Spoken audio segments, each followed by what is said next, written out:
নমস্কাৰ যুগাত্মক দৃষ্টিৰ আজিৰ খণ্ডলৈ সকলোকে আদৰণি জনাইছোঁ কৰোনাত বিধ্বস্ত দেশ বিধ্বস্ত অসম এই সময়ত সমাগত সময় আৰু কৰোনা যুদ্ধক লৈ আজি আমাৰ অনুষ্ঠান যোৱা কেইদিনমান ধৰি কৰোনা যোদ্ধাসকলে অশেষ কষ্ট কৰিছে আজিৰ অনুষ্ঠানত আমি কৰোনা যুদ্ধৰ প্ৰতি সন্মান জনাম আৰু লগতে কথা পাতিম কৰোনাৰ পিছত আমাৰ জীৱন অসম অৰ্থনীতি আৰু বিভিন্ন কথা আজি আমাৰ মাজত উপস্থিত আছে প্ৰথমবাৰৰ বাবে আমি লগ পাইছোঁ ডক্টৰ ৰত্ন তালুকদাৰ স্যাৰ গুৱাহাটী মেডিকেল কলেজৰ প্ৰিন্সিপাল স্যাৰ ধন্যবাদ জনাইছোঁ অহাৰ কাৰণে আমাৰ মাজত আছে ডক্টৰ সমুজ্জ্বল ভট্টাচাৰ্য দা তেখেত লাইভত আছে সমুজ্জ্বল দা শুনিছে নাই আপোনাক আদৰণি জনাইছোঁ আমাৰ লগত আৰু আছে দেৱজু মহৰ্ষি স্পাইচজেট কোম্পানী তেখেত চিফ মাৰ্কেটিং অফিচাৰ পাপন আছে আমাৰ লগত আৰু অলপ পিছত আমাৰ লগত সংযোগ হ'ব জুবিন গাৰ্গ এটা শক্তিশালী পেনেল লৈ আমি আজি কথা পাতিম কৰোনাৰ কথা আৰু কৰোনাৰ পিছৰ অসমৰ কথা স্যাৰ প্ৰথমতে আপোনাক আৰম্ভ কৰিব খুজিছোঁ আপোনাৰ এটা প্ৰশ্ন কৰিব খুজিছোঁ যে যোৱা কেইদিনমান ধৰি অসমত ইমান কৰোনা বৃদ্ধিৰ সংক্ৰমণ বৃদ্ধি কেনেকৈ হ'ল প্ৰথম অৱস্থাত গ্ৰাফডাল বিৰাট শ্ল' গৈছিলে ছাডেনলি স্পাইক এটা হ'ল এই কাৰণটো কি হ'ব ৰাইজক এবাৰ কওকচোন প্লিজ কৰোনা আমাৰ ইয়াতে উৎপত্তি হোৱা নাই ধৰক চবেই জানে হয় সকলোৱে জানে যিখিনি প্ৰথমতে আমাৰ ইয়াতে হৈছিলে এটা দুটা বাহিৰৰ পৰা অহা মানুহ আহিছিলে ইয়াতে সংক্ৰমণ যেনেকৈ প্লেনত অহা বৰ্তমান সময়ত আমি দেখিছে যে এবাৰ ৰেল বা এতিয়া বিমান চলাচল আৰম্ভ হোৱাৰ লগে লগে হাজাৰ হাজাৰ প্ৰকৃততে হাজাৰ হাজাৰ লোক আহিছে আৰু তেওঁলোক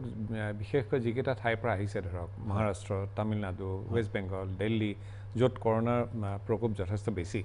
তাৰ পৰা আহি যিখিনি মানুহ আহিছে আৰু সাধাৰণতে এটা ভাল খবৰ তাৰ মাজতো যে এইখিনি মানুহ আমাৰ সকলোৱে অসম চৰকাৰে লগে লগে কোৱাৰেণ্টাইনত ৰাখিছে টেষ্ট কৰা হৈছে আৰু কোৱাৰেণ্টাইনত থকা মানুহৰ প্ৰায় পজিটিভখিনি আহি আছে এতিয়া স্যাৰ প্ৰথম কথাটো ক'ব খুজিছে আপুনি যে যিমান কেছ বাঢ়িছে এতিয়া 800 কিমানটা হ'ল 870টা মান 838 কিমান হ'ল তাৰে বেছি অলপতে হোৱা বেছিভাগেই কোৱাৰেণ্টাইন চেণ্টাৰত হয় বুলি আপুনি ক'ব খুজিছে বেছিভাগেই চাওক ইয়াৰ আগতে বাহিৰৰ পৰা অহাৰ আগতে আমাৰ তাত আমি 40-45টা 50টা কেছ লৈ পেলাই অসমত বহি আছিলোঁ হঠাতে দেখিছে প্ৰত্যেক দিনে 120টা 140টা 150টাকৈ বাঢ়ি গৈ আছে এইখিনি গোটেইখিনি বাহিৰৰ পৰা অহা মানুহ যিখিনি আমি কোৱাৰেণ্টাইন চেণ্টাৰ বিভিন্ন কোৱাৰেণ্টাইন চেণ্টাৰত অসমৰ বেলেগ বেলেগ ঠাইত আছে আৰু তাৰ পৰাই সাধাৰণতে পজিটিভ আহি আছে খালি আপুনি ফাঁচী বজাৰৰ কথাটো ক'লে বেলেগ কথা যে ফাঁচী বজাৰ আলুগুদামৰ যিখিনি ঘটনা সেইটো বেলেগ স্যাৰ এনে ষ্ট্ৰেটেজিটো কি মানে যিটো সমগ্ৰ বিশ্বত একচেপ্টেড ষ্ট্ৰেটেজি হৈছে ৰিগৰাছ কোৱাৰেণ্টাইন টেষ্টিং সেইটোৱে কৰা হৈছে একেই কৰিছে অসম চৰকাৰে এইখনত যথেষ্ট আগৰণা যথেষ্ট ভালকৈ কৰা হৈছে যিখিনি মানুহ আহিছে ধৰক যথেষ্ট কষ্টৰ মাজত সকলোকে কোৱাৰেণ্টাইন কৰা হৈছে সকলোৱে কোৱাৰেণ্টাইন অহাৰ দিনাই চবকে টেষ্ট কৰা হৈছে টেষ্টিং ফেচিলিটি আমাৰ অসমত 7টা বিভিন্ন ঠাইত টেষ্টিং কৰে বৰ্তমান চলি আছে আমাৰ মেডিকেল কলেজত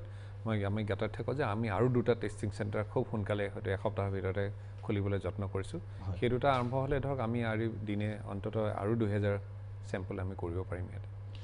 স্যাৰ আৰু এটা প্ৰশ্ন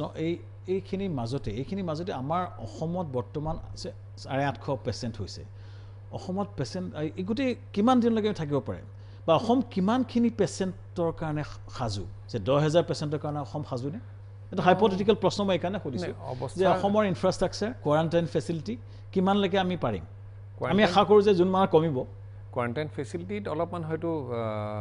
অসুবিধা হ'ব কাৰণ এটা যিটো ধৰণে কোৱাৰেণ্টাইন কৰিব লাগে এটা নিৰ্দিষ্ট দূৰত্ব ৰাখি বা বাথৰুম বা লেট্ৰিনৰ ব্যৱস্থাটো বেলেগ বেলেগকৈ কৰিব লগা হয় এতিয়া কোৱাৰেণ্টাইন কৰিবলৈ তেনেকুৱা বহুত বেছি মানুহ হ'লে স্কুল কলেজ মহাবিদ্যালয় চবতে আমি ল'ব পাৰিম কিন্তু ধৰক কিছুমান অসুবিধা তাত আহিব থকা বা বাথৰুম ফেচিলিটি হয়তো ক্ৰিয়েট কৰিব লাগিব কিন্তু চিকিৎসা হিচাপে ধৰক এতিয়া আমি যিমান লাগে সিমান আপুনি দেখিছে যে আমি হস্পিটেল বেড সেই হিচাপে বঢ়াই গৈ আছোঁ এতিয়া গুৱাহাটী চিকিৎসা মহাবিদ্যালয় এখন বিশাল হস্পিটেল ক'বলৈ গ'লে কিমান বেড আছে মেডিকেল কলেজত আমাৰ বৰ্তমান 2240খন 2240খন আপুনি কৈছিলে যে এইমছৰ 2500খন আছে তাৰ মানে গুৱাহাটী মেডিকেল কলেজ ভাৰতৰ ভিতৰত আটাইতকৈ এখন ডাঙৰ হস্পিটেল হ'ব one of the biggest hospital ধৰক তেনেকুৱা গতিকে আমি দৰকাৰ হ'লে পৰ্যায়ক্ৰমে আমি আৰু বিচনা বঢ়াব পাৰিম হয়তো খালি হ'ব কি যিমানে আমি বিচনা বঢ়াই যাম আমাৰ বেলেগ সাৰ্ভিসেছবিলাকত অলপ এফেক্ট হ'ব ধৰক আমি যিখিনি কওঁ সো আমি আশা কৰোঁ যে জুন মানলৈকে বস্তুটো কমক যে আজি মন্ত্ৰী ডাঙৰীয়াই কৈছে জুনলৈ কমিব বুলি আমি সকলোৱে আশা কৰিছোঁ আৰু কথা পাতি বহুত কথা পাতিব আছে আমাৰ মাজত ডক্টৰ সমুজ্জ্বল ভট্ট ডাঙৰীয়া আছে সমুজ্জ্বল দা শুনিছেনে বাৰু সমুজ্জ্বল দা হয় সমুজ্জ্বল দা আপোনাক আদৰণি জনাইছোঁ যোগাত্মক দৃষ্টিলৈ আপোনাক আদৰণি জনাইছোঁ প্ৰথমবাৰৰ বাবে ডক্টৰ সমুজ্জ্বল ভট্টাচাৰ্য শুনিছেনে দাদা হয় মোৰ আপোনাৰ প্ৰথম প্ৰশ্নটো আপোনাক সুধিব আছে সমজুলদা এইকেইদিন কি কৰি হয় এইকেইদিন কি কৰিলে লকডাউন পিৰিয়ডটোত সমজুলদাই গোটেই লকডাউনত কি কৰিছে আৰু বিশেষকৈ আছুৱে কি কৰিছে এই গোটেই এই সময়ছোৱাত আছুৱে বহুখিনি কাম কৰা আমি দেখিছোঁ সমজুলদাই কি কৰিছে আৰু আছুৱে কি কৰিছে এই লকডাউনৰ পিৰিয়ডটোত এবাৰ ৰাইজক জনাওক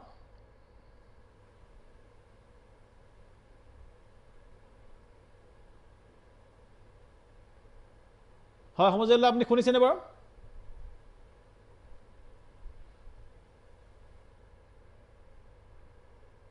শুনিছেনে আপুনি সমজুলদা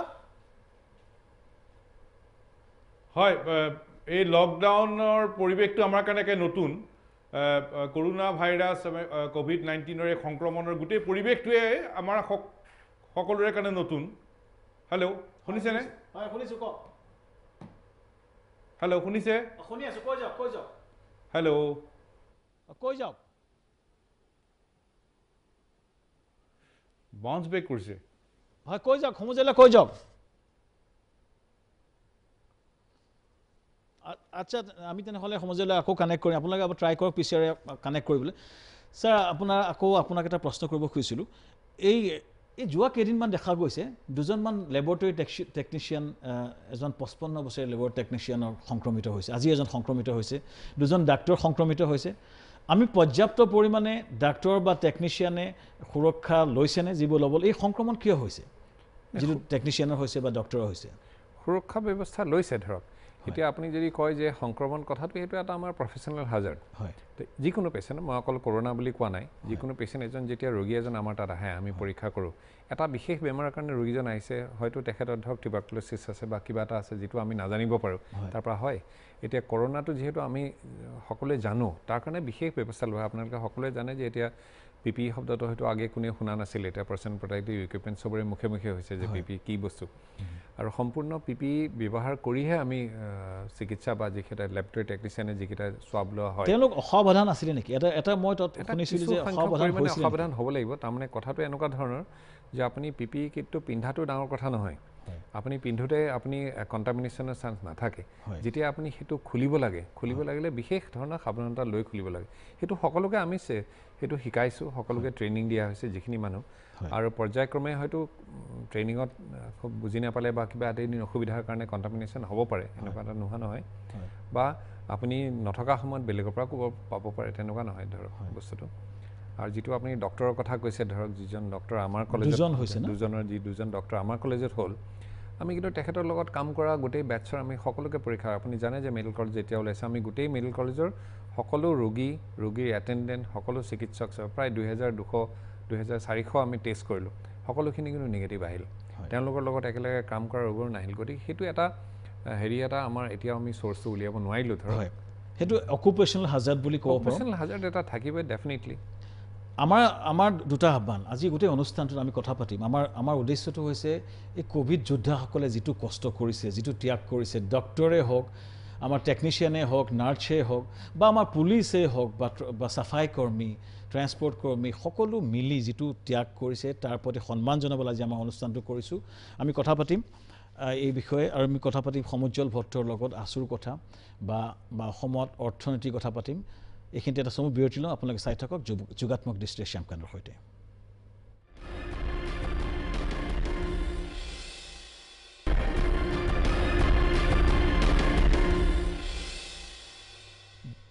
বিৰতিৰ পিছত আকৌ উভতি আহিছোঁ আমি পোনে সমুজ্জ্বলদাৰ ওচৰলৈ যাম সমুজ্জ্বলদাক আমি সুধিছোঁ যে সমুজ্জ্বল ভট্টাচাৰ্য ডাঙৰীয়াই এই গোটেই লকডাউনৰ পিৰিয়ডটো কি কৰিছে আৰু আছুৱে কি কৰিছে এই সমুজ্জ্বলদাক এবাৰ লাইনত বিচাৰিছোঁ সমুজ্জ্বলদা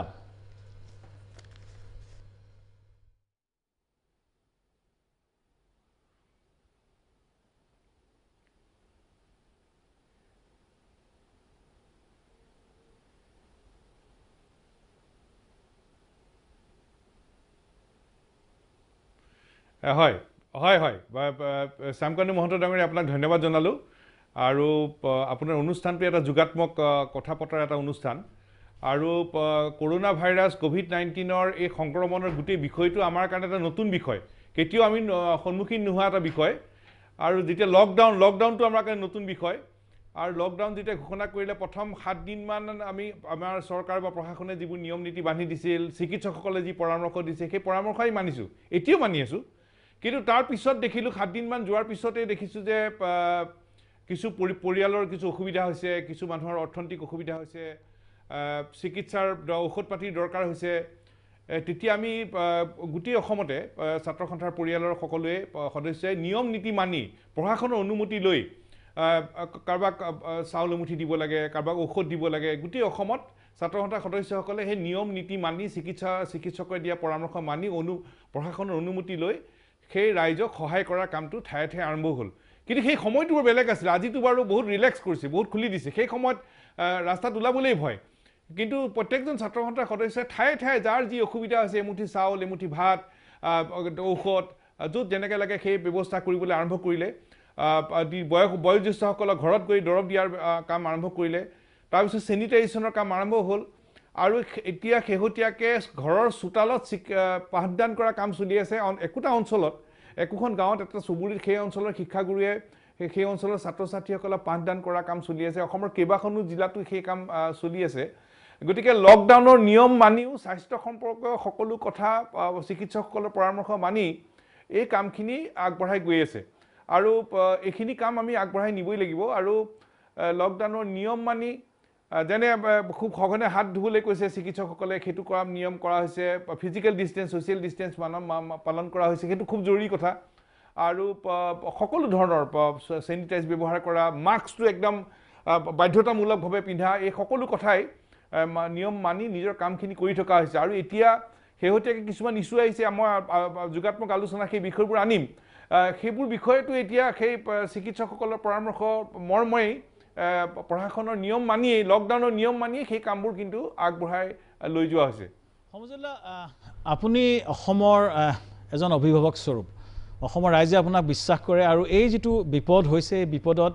আমাৰ কোভিড যোদ্ধাসকলে যথেষ্ট ত্যাগ কৰিছে আজি আমাৰ অনুষ্ঠানটোত আমি কোভিড যোদ্ধাসকলৰ প্ৰতি উৎসৰ্গিত কৰিব বিচাৰিছোঁ তেখেতসকলৰ ত্যাগক আমি সন্মান জনাব বিচাৰিছোঁ অসমৰ এজন কণ্ঠ হিচাপে আপুনি কি ক'ব অসমৰ কোভিড যোদ্ধাসকলৰ প্ৰতি আপুনি কি ক'ব তেখেতসকলক অনুপ্ৰাণিত কৰিবলৈ আপুনি এষাৰ কি ক'ব বিচাৰিব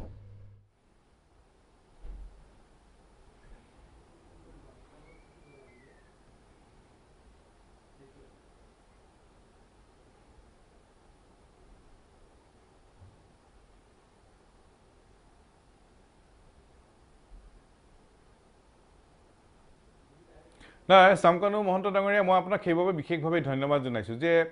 আপুনি কোভিড যোদ্ধাসকলক মানে ফ্ৰণ্ট লাইন ৱাৰিয়ৰ সেই তেখেতসকলক উৎসৰ্গিত কৰিছে অনুষ্ঠানটো এই কথাটোৱে মোৰো মন চুই গৈছে কাৰণ এটা কথাই মানিবই লাগিব যে ভগৱানৰ দূত বুলি চিকিৎসকসকলক কোৱা হয় আজি আমাৰ গুৱাহাটী চিকিৎসা মহাবিদ্যালয়ৰ সন্মানীয় অধ্যক্ষ তালুকদাৰ মহাশয় আছে তেখেত আমি খুব সন্মান কৰোঁ আমি বহুত সৰুৰ পৰাই তেখেতক আমি দেখিছোঁ আমি তেখেতক প্ৰথম কথা যে চিকিৎসকসকলক আমি সকলোৱে ভগৱানৰ দূত হিচাপে আমি গণ্য কৰোঁ এতিয়া গোটেই অসমৰ চিকিৎসকসকল নাৰ্ছসকল আশাকৰ্মীসকল টেকনিচিয়ানসকল চাফাই কৰ্মীসকল চিকিৎসা সেৱাৰ লগত জড়িত সকলো ব্যক্তি তাৰপিছত আহি গ'ল আপোনাৰ আসাম পুলিচ অসম পুলিচ আৰক্ষী বাহিনী আন আৰক্ষী বাহিনী পৰিবহণ সেৱাৰ লগত জড়িত যিসকল ব্যক্তি এতিয়া কাম কৰি আছে আৰু অত্যাৱশ্যকীয় সেৱাৰ লগত জড়িত সকলো বিষয়া কৰ্মচাৰী আৰু বিশেষকৈ সাংবাদিক আৰু সংবাদ সেৱাৰ লগত জড়িত যিসকল ব্যক্তি আছে সকলোৰে প্ৰতি আমি আন্তৰিক কৃতজ্ঞতা জনাইছোঁ আৰু এটা কথা ঠিক যে চিকিৎসকসকলে চিকিৎসা সেৱাৰ লগত জড়িতসকলে দিনে ৰাতিয়ে যি ধৰণে কাম কৰিছে আৰু যিসকলৰ মই নাম ল'লোঁ তেখেতসকলে যি ধৰণে কাম কৰিছে আমাৰ জীৱন বচাবৰ কাৰণে এখেতসকলে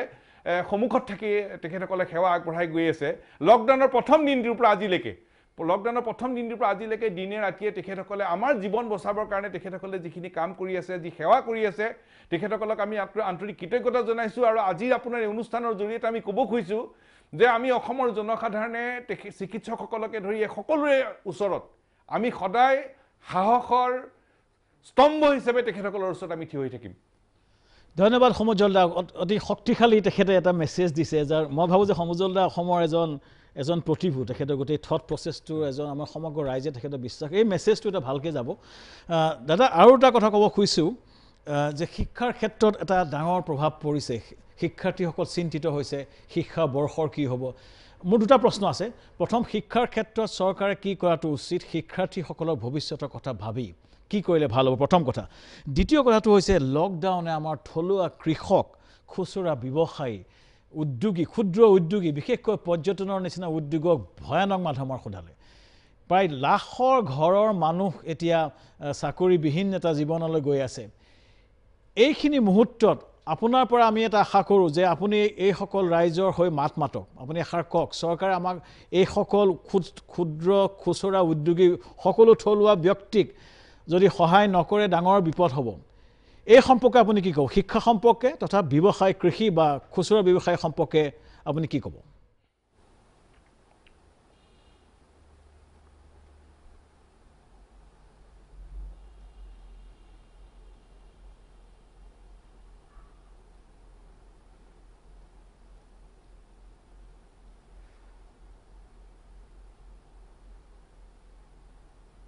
হয় মই আপোনাৰ প্ৰশ্নটোলৈ আহিছোঁ মই তাৰ আগতে যিহেতু আমাৰ গুৱাহাটী চিকিৎসা মহাবিদ্যালয়ৰ অধ্যক্ষ মহোদয় আছে মানে বিশিষ্ট চিকিৎসকসকলে পৰামৰ্শদাতাসকলে কৈছে টেষ্টিং হ'ব লাগে ভাৰতবৰ্ষত যিমান টেষ্ট হ'ব লাগে হোৱা নাই অসমতো সংখ্যা বঢ়াব লাগে প্ৰথম 4টা লেবৰেটৰীৰ পৰা 7টা হ'ল গুৱাহাটী চিকিৎসা মহাবিদ্যালয় আৰু বঢ়াব বুলি আজি অধ্যক্ষ মহোদয়ে কৈছে আমি ভাবোঁ যে আৰু বঢ়াব লাগে আৰু টকা পইচাৰ যদি প্ৰয়োজন হয় oil India ONGC oil sector T sector সকলোৰে পৰা ৰিফাইনাৰী সকলোৰে পইচা পাতি লৈ হ'লেও আমাৰ এই টেষ্টিং লেবৰেটৰী বঢ়াব লাগে আৰু অধিক পৰীক্ষা নিৰীক্ষাৰ কথাটো আগবঢ়াব লাগে সেইটো আমাৰ এটা চিন্তা মই আপোনাৰ আগত প্ৰকাশ কৰিলোঁ কাৰণ অধ্যক্ষ মহোদয় আছে তেখেতে ভালকৈ জানিব চিকিৎসকসকল আছে তেখেতসকলে এই কথাত বিবেচনা কৰিব এটা গুৰুত্বপূৰ্ণ প্ৰশ্ন আপুনি আনিলে যে শিক্ষা আৰু অৰ্থনীতি প্ৰথম কথাটো হ'ল যে এতিয়া চাব আপুনি অফিচ কাছাৰী খুলিছে প্ৰায়বোৰ বিষয়া কৰ্মচাৰী যাব পৰা হৈছে দোকান খুলিছে এতিয়া কেৱল খোলা নাই আমাৰ বিদ্যালয় মহাবিদ্যালয় বিশ্ববিদ্যালয় অৰ্থাৎ শিক্ষানুষ্ঠানসমূহ ছাত্ৰ ছাত্ৰীসকলৰ অভিভাৱক অভিভাৱিকা শিক্ষাগুৰুসকল আমি সকলোৱে আজি উদ্বিগ্ন যে আমাৰ ছাত্ৰ ছাত্ৰীসকলৰ ভৱিষ্যতটো কি হ'ব আৰু আমি দেখিছোঁ যে চৰকাৰ বা বোৰ্ডবিলাকে তেখেতসকলে চিন্তা চৰ্চা কৰা বুলি ইতিমধ্যে বাতৰি কাকত বা সংবাদ মাধ্যমত প্ৰকাশ পাইছে গতিকে আমাৰ আজি আপোনাৰ এই অনুষ্ঠানটোৰ জৰিয়তে এই যোগাত্মক চিন্তাৰ এই অনুষ্ঠানৰ জৰিয়তে আমাৰ স্পষ্ট এটা পৰামৰ্শ হ'ল যে এই পৰিকল্পনা কৰোঁতে ছাত্ৰ ছাত্ৰীসকলৰ শৈক্ষিক বছৰ যাতে ক্ষতি নহয় সেই কথাটো নিশ্চিত কৰিব পৰাকৈ সিদ্ধান্ত ল'ব লাগে 1 2 নম্বৰ কথা ছাত্ৰ ছাত্ৰীসকলে স্বাস্থ্য বিষয়ে কোনো সমস্যাৰ যাতে সন্মুখীন নহয় তাৰো নিশ্চিত ৰূপৰেখা অংকন কৰিব লাগে 2 3 নম্বৰ কথা গৰমৰ বন্ধ কৈছিলোঁ গৰমৰ বন্ধ আগুৱাই দিলে আমি কৈছোঁ গৰমৰ বন্ধ খোলা দিব লাগে আগুৱাই দিলে ভালেই হ'ল সেইকেইটা এমাহ পোৱা যাব শনিবাৰ দিনটোত পুৰা শ্ৰেণী হ'ব লাগে এই বছৰটোৰ কাৰণে চৰকাৰী বন্ধ হ্ৰাস কৰি দিব লাগে আৰু দৰকাৰ হ'লে অতিৰিক্ত শ্ৰেণী ল'ব লাগে স্পেচিয়েল ক্লাছ ল'ব লাগে আৰু আটাইতকৈ জৰুৰী কথাটো হ'ল যে আমি এটা স্বাস্থ্যজনিত এটা নতুন সমস্যাৰ সন্মুখীন হৈছোঁ গতিকে এই সমস্যাটোৰ সন্মুখীন হোৱাৰ এই মুহূৰ্তটোত এটা বছৰতে এটা পাঠ্যক্ৰম সম্পূৰ্ণ হ'ব লাগে বুলি যিটো কঠোৰ নিয়ম আছে সেই কঠোৰ নিয়মটো শিথিল কৰিব লাগে শিথিল কৰিব পৰা এটা উপায় উদ্ভাৱন কৰিব লাগে এই বছৰতে এইটো কোৰ্চ কমপ্লিট কৰিবই লাগিব এইটো এটা নীতি এটা কঠোৰ নীতি সেই কথাটোকে এটা শিথিল কৰিবৰ কাৰণে এটা উপায় এটা উদ্ভাৱন কৰিব লাগে মই ভাবোঁ যে তেনে এটা ব্যৱস্থা কৰিলে গোটেই ব্যৱস্থা সুষমভাৱে আগবাঢ়ি যাব তাৰ কাৰণে কিন্তু আমি ভাবোঁ যে শিক্ষা বৰ্ষটো পৰিৱৰ্তন কৰাৰ কোনো প্ৰয়োজন নাই শিক্ষা বৰ্ষটো আমাৰ ভালেই আছে আমাৰ 1 জানুৱাৰীৰ পৰা 31 ডিচেম্বৰ যিটো শিক্ষা বৰ্ষ এই শিক্ষা বৰ্ষটো অসমৰ সামাজিক পটভূমি আমাৰ প্ৰাকৃতিক পৰিৱেশ এই সকলো চাই আমাৰ দীৰ্ঘদিন ধৰি হৈ আছে দীৰ্ঘদিন ধৰি পেলাই 1 জানুৱাৰীৰ পৰা 31 ডিচেম্বৰলৈকে শিক্ষা বৰ্ষটো আমাৰ কাৰণে ভাল আমাৰ কৰ্মদিন আমি বেছিকৈ পাইছোঁ আৰু এই শিক্ষা বৰ্ষটো আমাৰ সামাজিক পটভূমি প্ৰাকৃতিক পৰিৱেশ সকলো কথাৰ লগত জড়িত হৈ আছে গতিকে শিক্ষা বৰ্ষটো ইমান দিন ভালেই চলি আছে ভাল কেৱল এতিয়া যেহেতু আমি এটা সংক্ৰমণৰ পৰিৱেশৰ সন্মুখীন হৈছোঁ শিক্ষানুষ্ঠান বন্ধ কেনেকৈনো ইয়াক ঠিক কৰিব পৰা যায় শিক্ষা বৰ্ষক ক্ষতি নকৰাকৈ এইকেইটা উপায় উদ্ভাৱন কৰিলেই এই বিষয়টোৰ মাজত এই শিক্ষা বৰ্ষৰ মাজতেই তেতিয়াহ'লে আমি ভাবোঁ যে ছাত্ৰ ছাত্ৰীসকলৰ স্বাৰ্থ সুৰক্ষিত কৰিব পৰা যাব এইটো অত্যন্ত প্ৰয়োজনীয় কথা আৰু ভাবোঁ যে অসম চৰকাৰ আৰু সংশ্লিষ্ট বোৰ্ডসমূহে এই বিষয়টোত এটা সিদ্ধান্ত ল'ব আৰু আমি ভাবোঁ যে ছাত্ৰ ছাত্ৰীসকলৰ শিক্ষা বৰ্ষৰ ক্ষতি নকৰাকৈ এই চলি থকা শিক্ষা বৰ্ষৰ আধাৰতেই এই আমাৰ এই পাঠ্যক্ৰম এই বছৰটোতে সম্পূৰ্ণ হ'বই লাগিব তাৰ শিথিলতা আনি এই বিষয়ৰ স্থায়ী সমাধান কৰিব পৰা উপায় আছে আৰু আমাৰ শিক্ষাগুৰুসকল আছে শিক্ষাগুৰুসকলে এই দিশত আমাক অভিভাৱকত্ব দিব নেতৃত্ব দিব এই কথাটো আমি বিশ্বাস আৰু আস্থা ৰাখিছোঁ অৰ্থনীতিৰ বিষয় সমজুলা মই এটা বিৰতি ল'ব লাগিব সমজুলা এটা বিৰতি ল'ব লাগিব তাৰ আগতে আকৌ আমি এইখিনি কথা পাতিম ছাৰ এটা কথা টেষ্টিংখিনি কিমান হৈছে টেষ্টিং আমাৰ এতিয়ালৈকে কিমানমান হৈছে আমাৰ বহুত হ'ল এতিয়ালৈকে বোধহয় ৭২,০০০ বেছি হৈছে পাৰ মিলিয়ন টেষ্টিং কেনেকুৱা ভাৰতৰ এভাৰেজত কেনেকৈ হৈ আছে আমাৰ এভাৰেজত বোধ কৰা আমাৰ যিটো ৩৫০০ কিমান মিলিয়ন তেনেকুৱা টেষ্টিং আমাৰ ইয়াতো হৈ আছে ভাৰতৰ বহুতকেইখন ৰাজ্যতকৈ আমাৰ টেষ্টিং হেৰি বেছি আৰু মই যিহেতু প্ৰশ্নটো উঠিছে মই কৈছোঁ যে আমাৰ টেষ্টিং ফেচিলিটি এতিয়া এটা ৭টাটো আছে মই কৈছোঁ আমি বঢ়াম তাৰ বঢ়াবৰ কাৰণে চেষ্টা একো ত্ৰুটি কৰা নাই চৰকাৰে খালি এটা সৰু তাত দিগদাৰী এনেকুৱা যে তাত যিখিনি ইকুইপমেণ্ট লাগে ধৰক আমাৰ ৰিভাৰ্ছ RT-PCR মেচিন বা যাৰ লগত বায়'চেফটি কেবিনেট সেইবিলাক সাধাৰণতে বাহিৰৰ দেশৰ পৰা আহে বৰ্তমান দেশত আপুনি চৰকাৰৰ টকাৰ পইচাৰ একো অভাৱ নাই কিন্তু এতিয়া মেচিন ধৰক ছাপ্লাই দিব পৰা কোনো এটা ছিষ্টেম নাই যে বাহিৰৰ পৰা কোনো প্লেন অহা নাই ছাপ্লাই অহা নাই গতিকে চৰকাৰে আমাৰ অসম চৰকাৰে এটলিষ্ট এনেকুৱা কৰিছে যে অসমৰ বহুত ইনষ্টিটিউটত ধৰক এতিয়া IITত আছে আমাৰ ইণ্ডিয়ান ইনষ্টিটিউট অফ ছায়েন্সত আছে বা এগ্ৰিকালচাৰ ইউনিভাৰ্চিটিত আছে তেওঁলোকৰ বেলেগ বেলেগ প্ৰজেক্টৰ কাৰণে এইবিলাক মেচিন বেলেগ বেলেগ কামত ব্যৱহাৰ হয় ভাইৰলজিৰ কাৰণে নহয় চৰকাৰে সকলোখিনি উঠাই আনি বেলেগ বেলেগ চিকিৎসা মহাবিদ্যালয়ত দিছে গতিকে আমাৰ এতিয়া টেষ্টিং কেপাচিটি বহুতখিনি বাঢ়ি গৈছে আৰু বাঢ়িব আমি কিন্তু আজি সৌভাগ্যৱান আমাৰ মাজত GMC প্ৰিন্সিপাল ছাৰ আছে অসমৰ এজন নমস্য ডক্টৰ এডমিনিষ্ট্ৰেটৰ আমাৰ লগত সমুজ্জ্বল দা আছে সমুজ্জ্বলৰ লগত আৰু কথা পাতিম বিশেষকৈ উদ্যোগৰ কথা আৰু পাতিম তাৰ লগত আমি স্পাইচজেটৰ আমাৰ চিফ মাৰ্কেটিং অফিচাৰ আছে ব্ৰেকৰ পিছত আমি কথা পাতিম কেনে এয়াৰলাইন্সত উঠাটো সুৰক্ষিত হয়নে জুবিন গাৰ্গো আহি পাইছে আমাৰ লগত এটা মেছেজ পঠাইছে পাপনো আছে গতিকে আমি সোনকালে আগবাঢ়ি যাম এইখিনিতে এটা সময় বিৰতি লওঁ আপোনালোকে চাই থাকক যোগাত্মক দৃষ্টিৰে শ্যাম কানুৰ সৈতে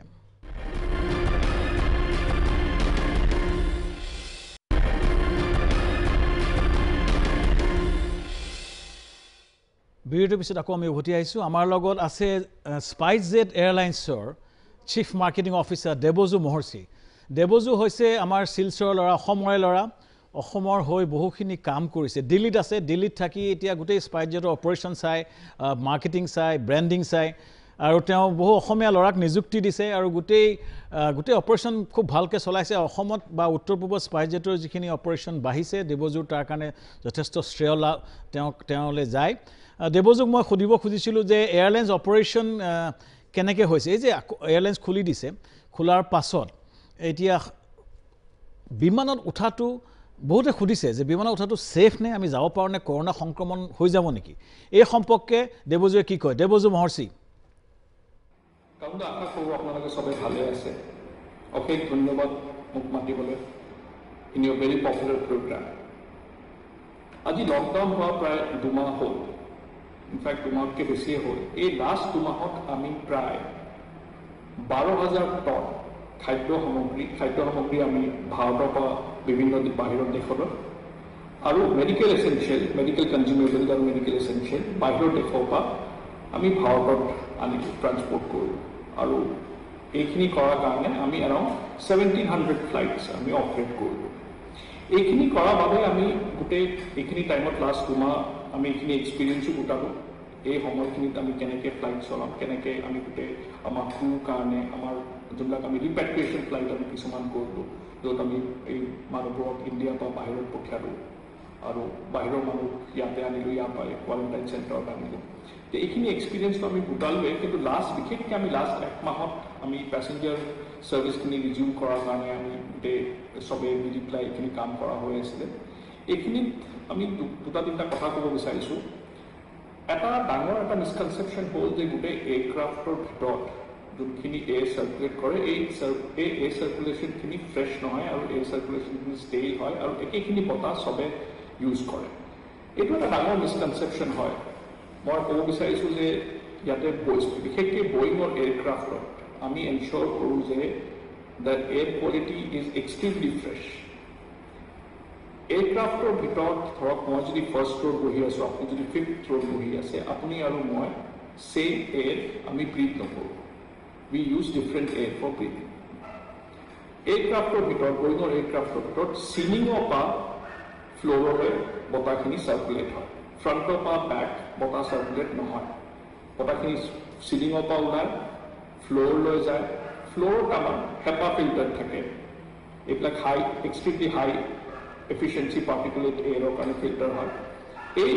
ফিল্টাৰেশ্যন প্ৰচেছটোৱে 99.9+% এজ এফিচিয়েঞ্চি হয় ইহঁতৰ আৰু ইহঁতে এনশ্যোৰ কৰে যে বেক্টেৰিয়া আৰু ভাইৰাছ যিমান 99.9+% বেক্টেৰিয়া আৰু ভাইৰাছ বতাহখিনিৰ পৰা গুচি যাওক এইটো এটা ডাঙৰ processor which makes the air inside the aircraft most clean and fresh compared to any other mode of transport. তাৰপিছত দ্বিতীয় কথা হ'ল আমি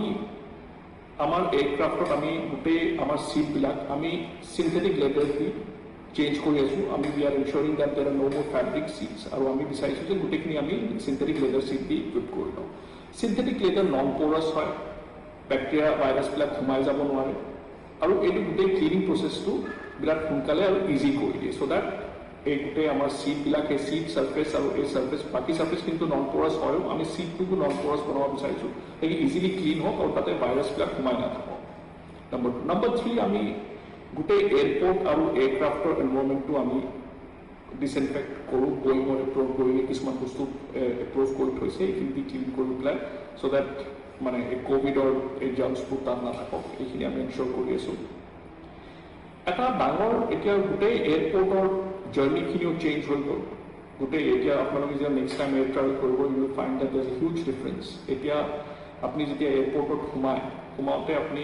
প্ৰথমে web check in is mandatory আপুনি ঘৰৰ পৰা ৱেব চেক ইন কৰি আহিব লাগিব ৱেব চেক ইন নকৰিলে আপুনি এয়াৰপৰ্টৰ ভিতৰত সোমাবই নোৱাৰিব number 2 Aarogya Setu app download কৰিব লাগিব আৰোগ্য সেতু এপত বিশেষকৈ গ্ৰীণ ষ্টেটাছ থাকিবই লাগিব এয়াৰপৰ্টত এণ্ট্ৰি হ'বলৈ টেম্পাৰেচাৰ চেক হয় গোটেই তাৰপিছত লাগেজৰ প্ৰচেছখিনি কণ্টেক্টলেছ কৰি দিয়া হৈছে আমি লাগেজ লেভেলটো আপোনাৰ বৰ্ডিং কাৰ্ডৰ লগত পঠিয়াই দিওঁ এই লাগেজ লেভেলটো আমি চবক পেছেঞ্জাৰকৈ ৰিকুৱেষ্ট কৰোঁ যে নিজৰ লাগেজত সিহঁতে ঘৰৰ পৰাই লগাই আহে তাৰপিছত বৰ্ডিং কৰোঁতে গোটেই বৰ্ডিং আমাৰ এয়াৰপৰ্ট অফিচিয়েলি আজিকালি বৰ্ডিং প্ৰচেছটো ইহঁতে নকৰে আপোনাৰ মোবাইল পাছ দি আপুনি নিজে ছেল্ফ স্কেন কৰিব ছেল্ফ স্কেন কৰি আপুনি আগবাঢ়ি যাব বৰ্ডিঙৰ আগতে বৰ্ডিং গেটৰ আগতে আমি এটা PPE কিট দিওঁ চব পেছেঞ্জাৰকে চ' দেট এই কিটখিনি ইহঁতে গোটেই জাৰ্ণিটোত ইউজ কৰিব আৰু গোটেই জাৰ্ণিটোত আমি এটা এনশ্যৰ কৰোঁ আমাৰ কোচেছ আমাৰ চব জেগাতে যে ছ'চিয়েল ডিষ্টেঞ্চিং থাকক এইখিনি কিছুমান নতুন চেঞ্জ কৰা হৈছে যোনটো দি মানে we are at least এনশ্যৰিং that air travel is the most ছেফেষ্ট আৰু most clean and safe mode of travel compared to any other mode of travel, be it train বা বাছ বা যিকোনো বাহিৰ air travel is most safe আৰু সবতকৈ ধন্যবাদ দেৱজু বহুত খুব ক্লিয়াৰ বহুতখিনি দৰকাৰী কথা কৈছে কেনেকৈ এৰোপ্লেনত যাব পাৰি কিয় এইটো ছেফ যোৱাটো এইটো অতি সুন্দৰভাৱে দেৱজুৱে কৈছে আৰু তাকে মই আকৌ ক'ব খুজিছোঁ দেৱজু মহৰ্ষি অসমৰ ল'ৰা হৈ পেলাই গোটেই ভাৰতত খুব ভাল কাম কৰি আছে হেড হৈ আছে বহুত ল'ৰা ছোৱালী চাকৰি দিছে আৰু যিবোৰ ফ্লাইট অপাৰেশ্যন হৈছে তাৰ কাৰণে তেখেত যথেষ্ট কৃতিত্ব দাবী আৰু তেখেতক মই সুধিব খুজিছোঁ দেৱজু মহৰ্ষি আকৌ লাইনত ল'ব বিচাৰিছিলোঁ এই যে ফ্লাইট অপাৰেশ্যন এতিয়া অসমৰ পৰা কিমান চলিছে বন্ধ হৈ গৈছে লকডাউনৰ কাৰণে আকৌ আমি ডিব্ৰুগড়লৈ ফ্লাইটখন কি হ'ব লখিমপুৰৰ ফ্লাইটখন কি হ'ব এই ঢাকালৈ এখন ফ্লাইট চলাইছিলে স্পাইচ জেটে মাজতে বন্ধ কৰি দিয়া হ'ল বেংককলৈ এখন ফ্লাইট হ'ব বুলি গুৱাহাটী বেংকক হ'ব বুলি এনাউন্স কৰা হৈছিলে স্পাইচ জেটে কি কৰিছে এই সম্পৰ্কে দেৱজুৱে কি কয় ফ্লাইটৰ সম্পৰ্কে লকডাউনৰ ঠিক আগে আমি গুৱাহাটীৰ পৰা দিল্লীলৈ কানেক্ট কৰি আছিলোঁ গুৱাহাটীৰ পৰা জয়পুৰ গুৱাহাটীৰ পৰা বেংগলোৰ বম্বেলৈ এই দুখন ফ্লাইট ডেইলিকৈ আছিলে চেন্নাই কলিকতা ডিব্ৰুগড় শিলচৰ এইখিনিলৈকে আমাৰ ফ্লাইট আছিলে আমি 1 এপ্ৰিলৰ পৰা আমাৰ প্লেনত আছিলে এতিয়া অতি সোনকালে আমি ফ্লাইটটো আৰম্ভ কৰিম যে আমি এটা ফ্লাইট আমি গুৱাহাটীত ফ্লাইট আমি গুৱাহাটীত বেছ কৰিম গুৱাহাটীত বেছ কৰাৰ পিছত এই ফ্লাইটটোৱে ৰাতিপুৱাই দিল্লীলৈ ওলাই যাব আৰু ৰাতি তাৰপিছত দিল্লীৰ পৰা ঘূৰি আহিব এই ফ্লাইটখিনি আমাক বিশেষকৈ CM ছাৰে আমাক ক'লে যে এটা ফ্লাইট মানুহে যাতে কি ৰাতিপুৱাই যাওক গৈ পেলাই নিজৰ কামখিনি কৰি ৰাতি উভতি আহিব পৰাকৈ ফ্লাইট এখন হ'ব লাগে এই ফ্লাইটখিনি তাৰপিছত আমি আৰম্ভ কৰাৰ কথা আছিলে কিন্তু এই ফ্লাইটখিনি আমি অতি সোনকালে এতিয়া আমাৰ 30% ৰেষ্ট্ৰিকশ্যন এটা মিনিষ্ট্ৰী অফ চিভিল এভিয়েশ্যনে কৈছে যে এটা ৰুটত আমাৰ 30%তকৈ বেছি ফ্লাইট চলাব নোৱাৰিম এই ৰেষ্ট্ৰিকশ্যনটো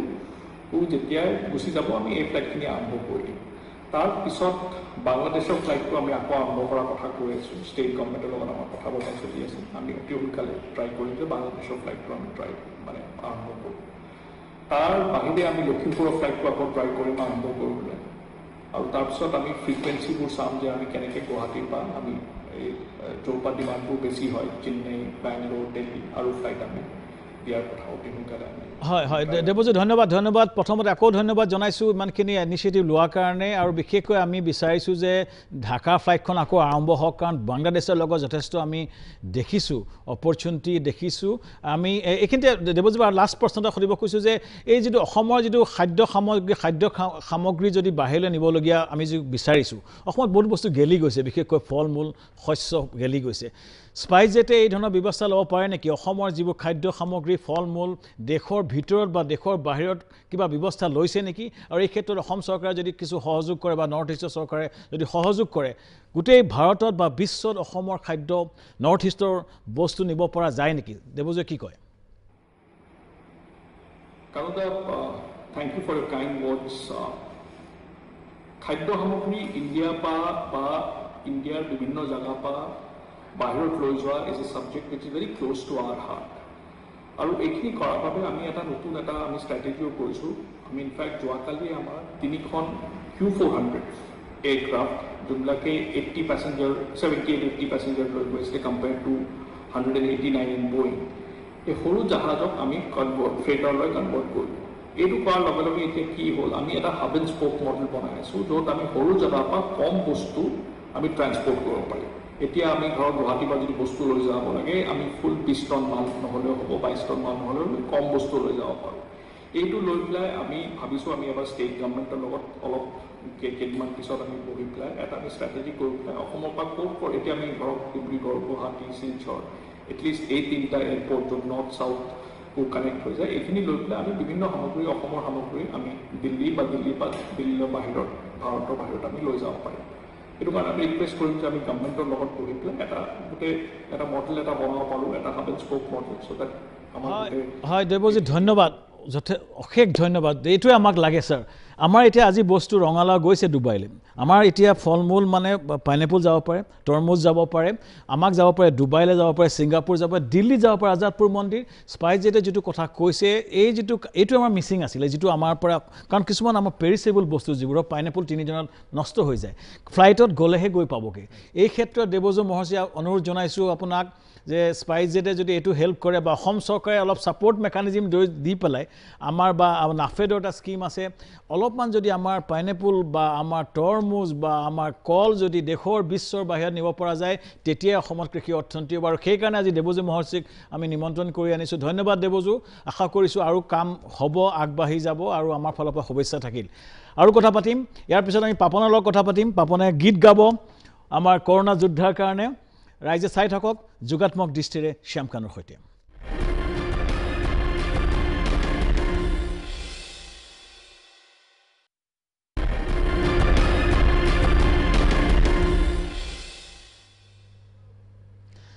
বিৰতি পিছত আকৌ উভতি আহিছোঁ আমাৰ লগত আজি ষ্টাৰ ষ্টাডেড লাইন আপ আছে আমাৰ এই জুবিন গাৰ্গ আহিব এতিয়া পাপন আছে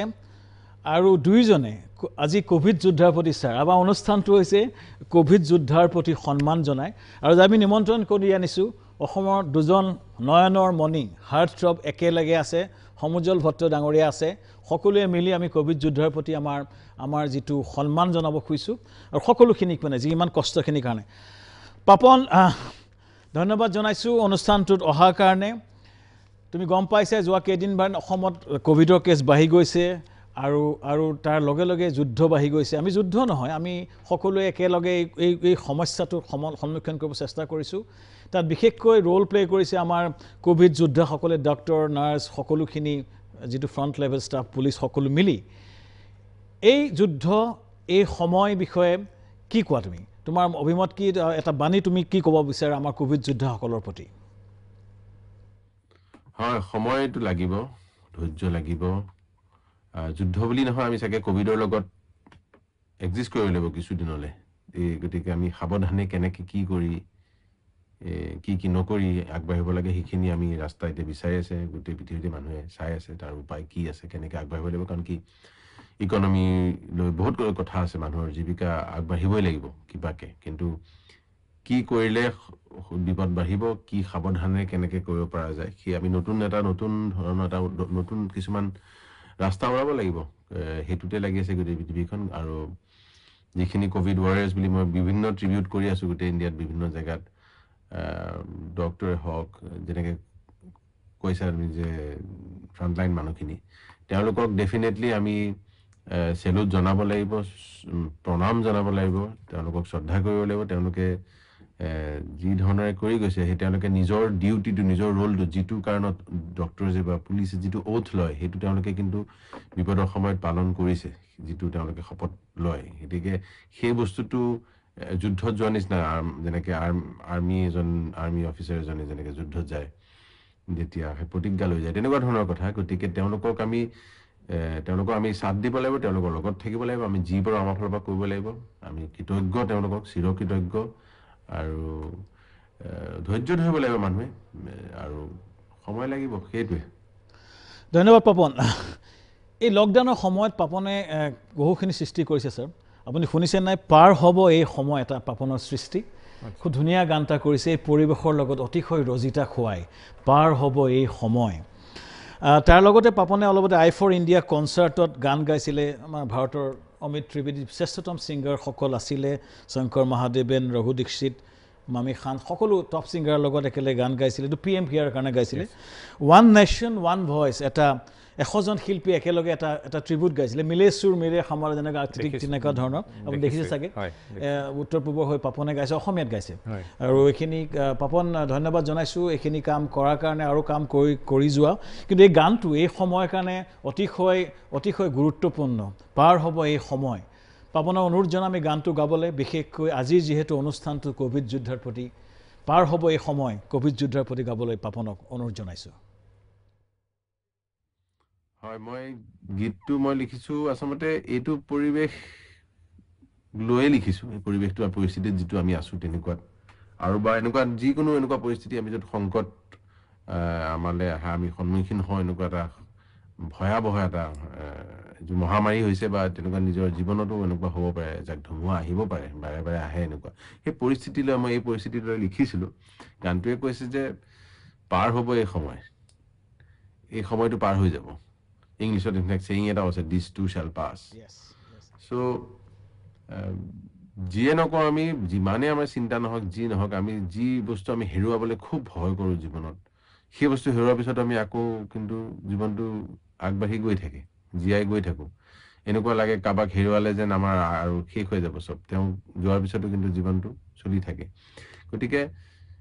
গীতটো সেইটো কৈছে যে আল্টিমেটলিটো চব পাৰ হ'ব, ভালো পাৰ হ'ব, বেয়াও পাৰ হ'ব। এই ক'লা মেঘৰ আকাশ যিখন তেনেকুৱা যেন লাগিছে আমাৰ, সেইখন এদিন মুকলি হ'বই। গতিকে এই সময়খিনিত যাতে আমি নিজকে নেহেৰুৱাওঁ, গীতটো সেইটোৱে ক'ব খুজিছোঁ। মই গীতটোত মই সেই বুলি লিখিছোঁ যে নিজকে নেহেৰুৱাবা। এই সময়টোত বিৰাট কঠিন হ'ব, বিৰাট টান হ'ব নিজকে নেহেৰুৱাবা, কাৰণ কি বহুত চিন্তা আহিব, ভাগি পৰা হ'ব, নেগেটিভ হৈ যাব মানুহ। কাৰণ কি এতিয়া মানসিক মানে যিটো পৰিস্থিতি, সেইটো বহুত দৰকাৰী আমাৰ কাৰণে। এতিয়া আমি যদি মানসিক অৱস্থাটো আমাৰ যদি দুৰ্বল হৈ যায় বা নেগেটিভ হৈ যায়, আমাৰ শাৰীৰিক অৱস্থাও বেয়া হ'ব। গতিকে সেইটোত আমি যেনেকৈ নহওক নিজকে যি ভাবি হওক, তাৰ কাৰণে ধ্যান কৰি হওক, পজিটিভলি ভাবি হওক, মিউজিক শুনি হওক, আগলৈ ভাবি হওক, মানে পৃথিৱীখনৰ কথা ভাবি হওক, যেনেকৈ হওক আমি পজিটিভ থাকিব লাগিব। আৰু এই কৈছে যে গীতটোৱে,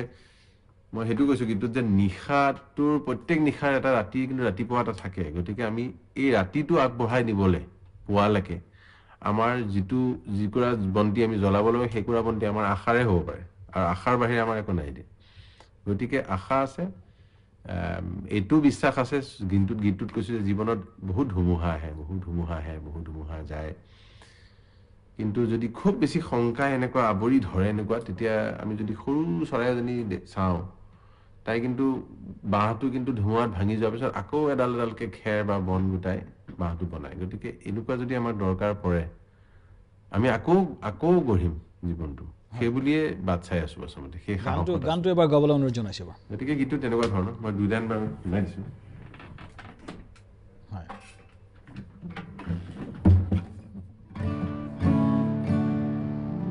পাৰ হ'ব এই সময়, পাৰ হ'ব এই সময়, ভাল বেয়া পাৰ হ'ব, ক'লা মেঘৰ এই আকাশ মুকলি আকাশ হ'ব, নেহেৰুৱা মানি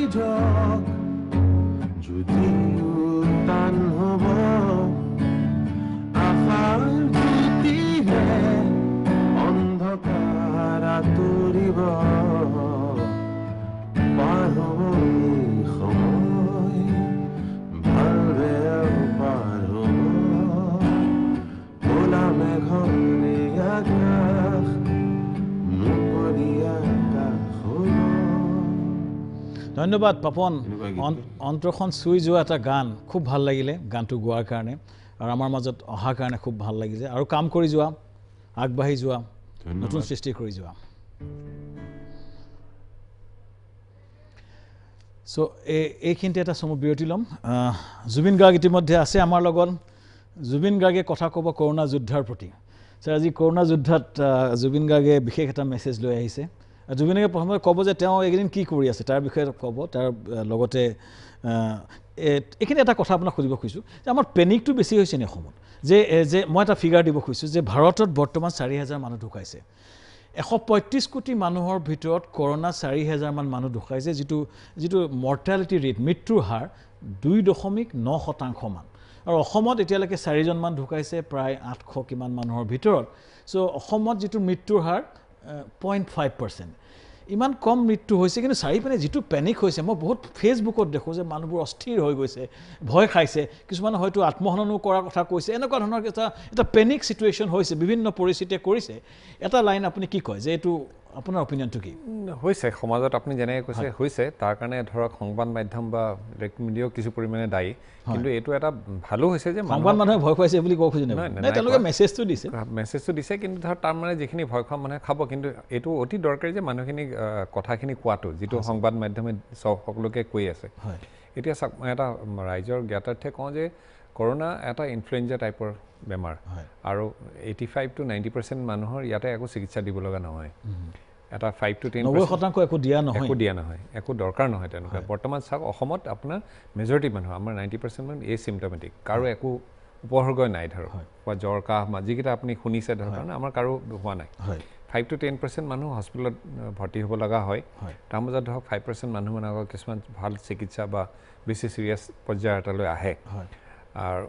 এই বস্তুটো যেহেতু হলে এক প্ৰকাৰ ধৰক হস্পিটেলখিনি আমি এটা প্ৰেক্টিকেলি ক'বলগীয়া হস্পিটেল কোৱাৰেণ্টাইনৰ নিচিনা আমি থৈছোঁ যাতে তেওঁলোকৰ পৰা বেলেগলৈ সংক্ৰমিত নহয় কাৰণ সমাজত যেতিয়া সংক্ৰমিত হয় লাখ লাখ মানুহ সংক্ৰমিত হ'ব লাগিলে আপোনাৰ চিকিৎসা দিয়াৰ অসুবিধা এটা হ'ব হয় গতিকে স্যাৰ সময় কম আছে আমি এতিয়া ক'ব খুজিছোঁ ইমান ভয় খাবলগীয়া নাই অতিশয় সাৱধানতাৰে আমি আগবাঢ়ি যাব লাগিব কিন্তু যিটো পেনিক হৈছে ইমান ভয় খাবলগীয়া নাই হয়তো পিছলৈ 2 মাহ মানৰ পিছত হয়তো চিম্পল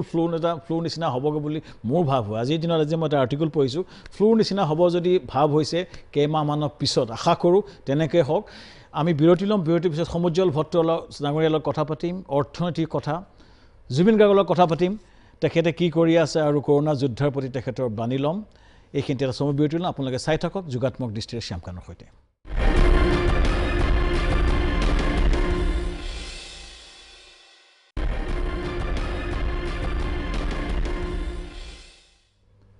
বিৰতিৰ পিছত আকৌ আমি উভতি আহিছোঁ আমি পোনপটীয়াকৈ গৈছোঁ ডক্টৰ সমুজ্জ্বল ভট্টদাৰ ওচৰলৈ আমাৰ প্ৰশ্ন আছিলে যে লকডাউনে অসমৰ থলুৱা কৃষক নাইবা ক্ষুদ্ৰ ব্যৱসায়ী ক্ষুদ্ৰ উদ্যোগী নাইবা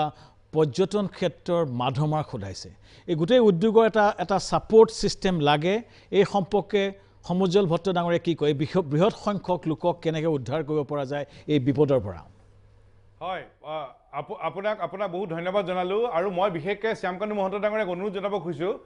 এই অৰ্থনীতিৰ বিষয়টোলৈ এদিন আপুনি এটা সুকীয়া এটা আলোচনা কৰক বহুত কথা পাতিবলগীয়া আছে সময় কম মই চুটিকে ক'ব বিচাৰিম যে আজিৰ পিছত আমাৰ জীৱনশৈলী আমাৰ সলনি হৈ যাব সলনি হৈছে আমি অসমৰ ৰাইজে সকলো দেখি শুনি বুজি অতি সাৱধানতাৰে আমি আগবাঢ়িব লাগিব জীৱনশৈলী পৰিৱৰ্তন হ'ব আৰু আজিৰ তাৰিখত অত্যন্ত প্ৰয়োজনীয় পদক্ষেপটি হ'ব এটা পৰিকল্পিত অৰ্থনৈতিক পদক্ষেপ প্লেন ইকনমিক ষ্টেপ এটা পৰিকল্পিত অৰ্থনৈতিক সংগ্ৰাম এটা লাগিব আৰু সেই দিশে আমি আগবাঢ়ি যাব লাগিব আৰু আমি এই বিষয়ত পাৰিম কিন্তু সমস্যা আছে সৰু ব্যৱসায়ীসকলে যথেষ্ট সন্মুখীন হৈছে অসুবিধাৰ সন্মুখীন হৈছে এই বিষয়ত চৰকাৰে অলপ কৰিবলগীয়া আছে মই ভাবোঁ যে ক্ষুদ্ৰ ব্যৱসায়ীসকলক 10 বছৰৰ কাৰণে টেক্স ডিউটি তেখেতসকলক ৰেহাই দিব লাগে এক বিদ্যুতৰ যিটো ব্যৱস্থা তেওঁলোকে অকল ব্যৱহাৰ কৰা বিদ্যুতৰ কাৰণেহে তেওঁলোকক ভেৰিয়েবল যিটো ফিজ সেই কথাটোৱে দিয়াৰ ব্যৱস্থা কৰি দিব লাগে আনটো বিষয় কৈছে এতিয়া নতুন পেকেজত কৈছে যে ঋণ দিয়া হ'ব আকৌ কোৱা হৈছে নহয় আপোনালোকে বেংকৰ পইচাটো 3 মাহ দেৰিকৈ দিলেও হ'ব 3 মাহ দেৰিকৈ দিলে লাভ নাই 3 মাহ দেৰিকৈ দিলেও ঋণটো দিবই লাগিব আৰু সেইকাৰণে আমি ক'ব খোজোঁ যে ক্ষুদ্ৰ ব্যৱসায়ীসকলৰ কাৰণে চৰকাৰে ঋণ দিয়াৰ যিটো সময়টো আৰু বৃদ্ধি কৰিব লাগে আৰু তাৰ লগত যিটো সুদ এই সুদটো চৰকাৰে ৰেহাই দিব লাগে বেংকৰ লগত বেংকৰ পৰা দায়িত্বটো চৰকাৰে ল'ব লাগে ঋণ ঘূৰাই দিয়া সময় বৃদ্ধি কৰিব লাগে আৰু সুদটো চৰকাৰে দিয়াৰ ব্যৱস্থা কৰিব লাগে 2 নম্বৰ কথা আমাৰ যথেষ্ট সমস্যা আছে শুৱালকুছিত আমাৰ শিপিনীসকলৰ সমস্যা হৈছে আমাৰ সৰ্থেবাৰী হাজোৰ কাঁহ পিতলৰ সমস্যা হৈছে পৰ্যটন উদ্যোগৰ সমস্যা হৈছে এই সকলো সমাধানৰ উপায় আছে আৰু উৎপাদন কৃষকৰ কথা কি কয় কৃষকৰ যিটো সমস্যা সেইকাৰণে আজিৰ এই আলোচনাটোত আমি গোটেই সামৰি নেমাৰো আৰু এই বিষয়ত আমি বিভিন্নজন অৰ্থনীতিবিদৰ লগত আমাৰ কৃষকৰ লগত কাম কৰি থকা যুৱক যুৱতীসকলৰ লগত আমি কথা বতৰা পাতি আছো এটা নিৰ্দিষ্ট পৰিকল্পনাৰে এটা পৰিকল্পিত অৰ্থনৈতিক সংগ্ৰাম আমি আগবঢ়াবৰ কাৰণে আমাৰ চিন্তা আছে আৰু এই চিন্তাটোত আমি আপোনাৰ পৰাও সহায় বিচাৰিছো আমাৰ অধ্যক্ষ ডাঙৰীয়াৰ পৰা সহায় বিচাৰিছো গোটেই অসমৰ ৰাইজৰ আমি দিহা পৰামৰ্শ বিচাৰিছো কেৱল মই ক'ব খোজো অসমৰ আমাৰ যুৱক যুৱতীসকলক ছাত্ৰ ছাত্ৰীসকলক কোনোজনে আমি মন ভাঙি নিদিওঁ এই এটা প্ৰত্যাহ্বান আহিছে প্ৰত্যাহ্বানটো আমি সম্ভাৱনালৈ আমি ৰূপান্তৰ কৰিব লাগিব আমাৰ অসমৰ থলুৱা ভাইসকল ঘূৰি আহিছে মন ভাঙি দিব নালাগে ইতিমধ্যে অসমত থকা যুৱক যুৱতী আমাৰ ভাইসকল যিসকল ঘূৰি আহিছে তেওঁলোক আমি সকলোৱে এটা পৰিকল্পিত অৰ্থনৈতিক সংগ্ৰামৰ দিশেৰে আমি আগুৱাই যাব লাগিব আৰু আমি সফল হ'মেই আৰু এটা বিষয় মই সুযোগতে ক'ব খোজো যে আমি এই সংক্ৰমণৰ কাৰণে প্ৰশাসন চৰকাৰে দিয়া নিয়ম মানি আছো চিকিৎসকে দিয়া পৰামৰ্শ মানি আছো মানি থাকিম আমি কিন্তু আমাৰ অসমৰ স্বাৰ্থ বিঘ্নিত হোৱা কিবা কথা যদি আমাৰ ওপৰত জাপি দিয়ে আমি কিন্তু নামানো মই পৰিস্থিতিৰ সুযোগ লৈ মই আপোনাক ক'ব খুজিছোঁ কাৰণ আমি এতিয়া দেখিছোঁ দিহিং পাটকাই আমাৰ প্ৰকৃতি ধ্বংসৰ এটা ব্যৱস্থা ল'বলৈ খোজা হৈছে আৰু তাত এই দিহিং পাটকাই কিন্তু ৰক্ষা হ'ব লাগিব শিৱসাগৰত তৈলকেন্দ্ৰ ব্যক্তিগতকৰণ কৰিব খোজা হৈছে আমাৰ সম্পদ ৰক্ষা হ'ব লাগিব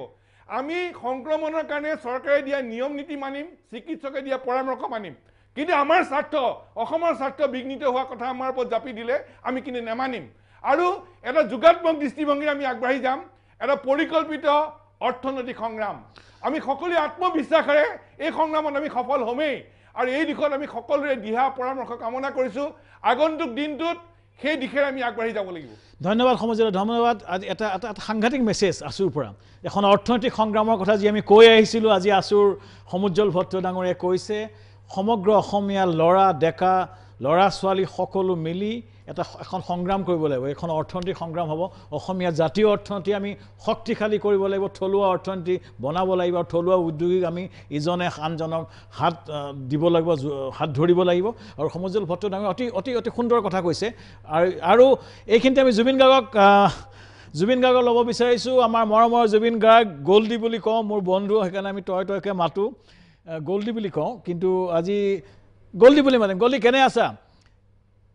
গল্ডি লাইনত লোৱাচোন বহুত নম্বৰ দেখি ভাল লাগিছে আৰু অসমলৈ ঘূৰি আহিছোঁ বহুত নম্বৰত প্ৰায় 2 মাহৰ মূৰত ঘূৰি আহিলোঁ 2 মাহৰ মূৰত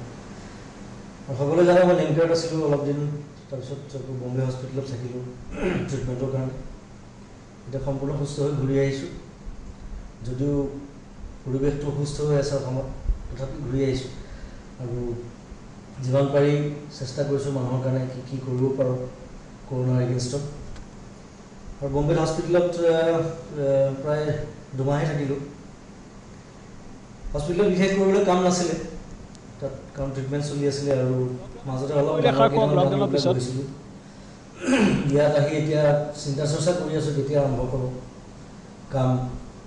কাৰণ ইমান দিন কাম নকৰাকৈ থকাটো মানে মোৰ পক্ষে সম্ভৱ নহয় কাৰো পক্ষে নহয় আচলতে আৰু